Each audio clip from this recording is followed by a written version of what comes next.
കാട്ടാളൻ ആന്റണി വർഗീസ് പെപ്പെ അഭിനയിച്ച് Paul George സംവിധാനം ചെയ്ത് ഷരീഫ് മുഹമ്മദ് പ്രൊഡ്യൂസ് ചെയ്ത പുതിയ പടം ഇപ്പൊ കണ്ടിട്ട് ഇങ്ങോട്ട് ഇറങ്ങി വന്നേ ഉള്ളൂ. എനിക്കറിയില്ല എന്തിനാണ് ഈ പടം എടുത്തതെന്ന്.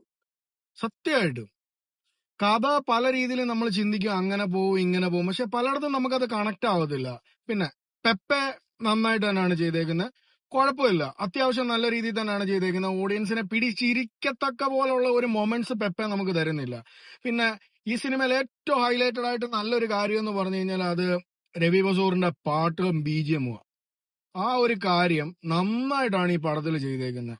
BGM nice. ഈ പടത്തിലെ ഏറ്റവും അടിപൊളി തീം എന്ന് പറഞ്ഞാൽ ആ ബിജിഎം.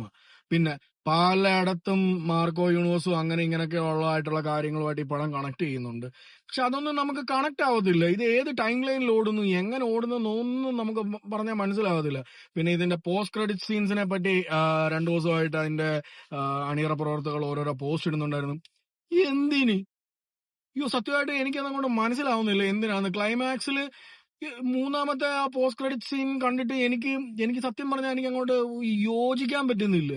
എങ്ങനെ ഇവർ ഇത് കൊണ്ട് എങ്ങനെയാണെന്ന് എനിക്കൊരു പിടുത്തം കിട്ടുന്നില്ല. ഞാൻ ടോട്ടലി ഞാൻ എന്ത് പ്രതീക്ഷയോടെ പോയി കണ്ടൊരു പടമാണെന്നറിയോ. സത്യമായിട്ട് ഞാൻ പെപ്പയുടെ പടങ്ങൾ അങ്ങനെ തിയേറ്ററിൽ പോയി കാണുന്ന ഒരു വ്യക്തിയല്ല. പക്ഷെ ഞാൻ ഈ ഒരു പ്രൊഡക്ഷൻ ഹൗസിന്റെ ആ ഒരു ക്രെഡിബിലിറ്റിയും ആ ഒരു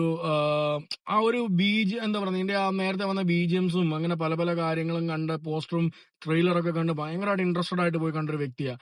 നമുക്ക് അങ്ങോട്ട് ആ ഉൾക്കൊള്ളാൻ പറ്റുന്നില്ലെന്ന്. എന്താണ് കാണിച്ചു വെച്ചേക്കുന്നതെന്ന്. എന്റെ സൈഡിലൊക്കെ വന്ന് ഇരുന്നവരിരുന്ന് ഉറങ്ങുമായിരുന്നു.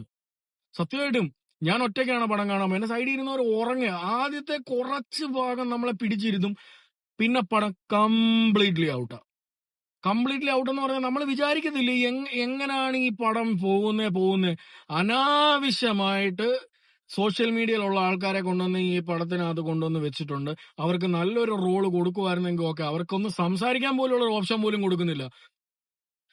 എന്താ പറയുന്നത്, ഒരു ഡയലോഗ് പോലും ഇല്ല. ചുമ്മാ സൈഡിലൊക്കെ കൊണ്ടുവന്നിരുത്തി അറ്റ്ലീസ്റ്റ് 2 ഡയലോഗൊക്കെ കൊടുക്കണമായിരുന്നു. എന്തായാലും നിങ്ങൾ അഭിനയിക്കാൻ വിളിച്ചതല്ലേ. സ്ക്രീൻ പ്രസൻസ് ഒക്കെ നൈസാണ്.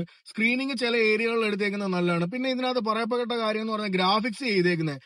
എന്റെ ദൈവമേ, ഗ്രാഫിക്സ് ഞാൻ വിചാരിച്ചില്ല ഇത്രയും നല്ലൊരു പ്രൊഡക്ഷൻ ഹൗസ് ഇങ്ങനെ ചെയ്യുമ്പോൾ ഗ്രാഫിക്സിന്റെ കാര്യത്തിൽ ആനയൊക്കെ കാണിച്ചേക്കുന്ന ചില മേഖല നല്ലതാണ്. പക്ഷേ ക്ലൈമാക്സിൽ 2-3 പോർഷനിലൊക്കെ വരുമ്പോൾ ഗ്രാഫിക്സ് നമുക്ക് തന്നെ മനസ്സിലാവും എന്തുവാണ് ഈ കാണിച്ചു വെച്ചേക്കുന്നതെന്ന്. അതുപോലെ തന്നെ എഡിറ്റിങ്ങിനും പല പല കാര്യങ്ങളും ഉണ്ട്. കട്ട് ചെയ്തേക്കുന്നത്, അതായത് പേര് പറയുന്നില്ല, ഒരാൾ മരിച്ചു കിടക്കുന്ന ഒരു സീൻ, അതൊരു ഒരു ടേബിളിൽ കൊണ്ട് കിടത്തുന്ന ഒരു സീനുണ്ട്. അവിടെ തന്നെ നമുക്ക് വരുന്ന ഡെഡ് ബോഡി കിടന്ന് അനങ്ങുന്നു. സത്യമായിട്ട് നിങ്ങൾ ആ പടം കാണുമ്പോൾ മനസ്സിലാവും നിങ്ങൾക്ക്. അല്ലെങ്കിൽ ഇത് OTT നിങ്ങൾ ഇറങ്ങുമ്പോൾ നിങ്ങൾക്ക് അത് മനസ്സിലാവും. അതുപോലും അവര് കട്ട് ചെയ്തിട്ടില്ല മര്യാദക്ക്. ഐ ഡോണ്ട് നോ ഇതിന്റെ റിവ്യൂസ് പലരും ഏത് രീതിയിലാണ്. ഇതെന്റെ പേഴ്സണൽ ഒപ്പീനിയൻ ആണ്. കാണേണ്ടവർക്ക് ഒരു തവണ പോയി കാണാൻ പറ്റും. നല്ല പടം എന്ന് പറഞ്ഞാൽ കാണേണ്ടവർക്ക് കാണാം. നല്ല പടം. എന്റെ ഒപ്പീനിയൻ ഇതാണ്. അത്രേ ഉള്ളൂ ഈ പടത്തിനെ പറ്റി പറയാൻ. അല്ലാണ്ട് കൂടുതലൊന്നും ഈ പടത്തിനെ പറ്റി പറയേണ്ടതായിട്ട് എനിക്ക് തോന്നുന്നില്ല. ഓക്കെ, ഒരു കരിയർ ഞാൻ സത്യമായിട്ടും വിചാരിച്ചെന്ന് പറഞ്ഞാൽ ജഗദീഷ് ചേട്ടനൊക്കെ ഈ പടത്തിന് മുമ്പ് പറഞ്ഞിട്ടുണ്ടായിരുന്നു ഇത് കഴിയുമ്പം ആന്റണി വർഗീസിന് ഒരു സ്റ്റാർഡം ആ ഒരു റേഞ്ചിൽ പോകുന്നു.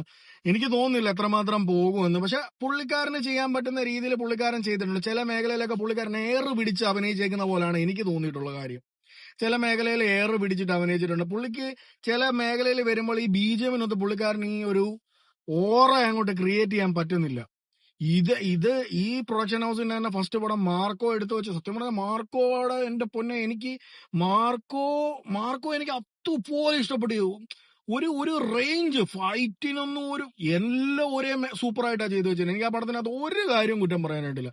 ഇതിനകത്ത് ഈ കാട്ടാളനകത്ത് പറയുമ്പം എന്താ പറയുന്ന ഫൈറ്റിംഗ് ആണെ പോലും പല പല കാര്യങ്ങളാണെ പോലും നമ്മൾ വിചാരിക്കുന്ന പോലെ അല്ല. പിന്നെന്താ പറയുന്നത്, ഈ പടത്തിനകത്ത് നല്ല കാര്യങ്ങൾ ഞാൻ പറഞ്ഞില്ലേ, നല്ല കാര്യങ്ങൾ 100% പോസിറ്റീവായിട്ട്. ഇതിന്റെ BGM സൂപ്പറാണ്.